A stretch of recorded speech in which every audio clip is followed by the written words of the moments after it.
Amin yajja ku bukulembeze bwa Uganda nga 25 omwezi ogwokuna omwaka gwa 1971 oluvannyuma lw'okumaamulako gavumenti ya Dr. Milton Obote. Wabula Amin yava ku bukulembeze oluvannyuma lw'ejje ery'omukago okuva e Tanzania okulumba Amin mu mwaka ogwa 1978. Amin yajjukirwa nnyo olw'ebikolwa bye ebyewuunyisa ensi nga mu kyo mwe muli eky'okutta omulabirizi Jedah Elinayo Olyema ng'ono ye yali ssaabaduumizi wa poliisi omuddugavu eyasooka mu Uganda. Mu balala mulimu Oboth Ofumbi ng'ono yali minisita w'ensonga ez'omunda n'abalala bangi.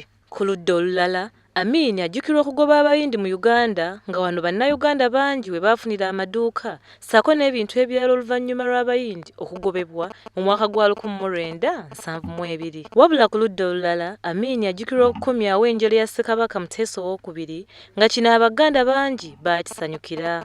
Wabula ekyewuunyisa yadde nga Amin yakomyawo enjole ya Muteesa teyazzaawo bwakabaka oba obufuzi bw'ennono obwali bugiddwawo Obote mu myaka gy'enkaaga. Mu birala mulimu ekya ttiimu y'omupiira ey'eggwanga eyatuuka ku mpaka ez'akamalirizo mu 1978 wabula nga yakubwa Ghana ku fayinolo.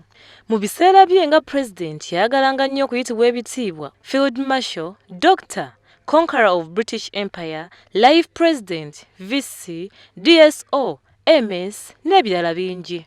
Abantu abamu batankana okuzaalibwa kwa Amin nga bagamba nti baamuzaala Koboko wabula ye bwe yabuuzibwanga ku ky'obuzaale bwe yategeezanga bwe yazaalibwa mu kifo ekirimu wooteeri eya Serena olwaleero. Amin yaziikibwa mu kifo ekiziikibwamu abalangira b'Obwakabaka obwa Soudi Arabia.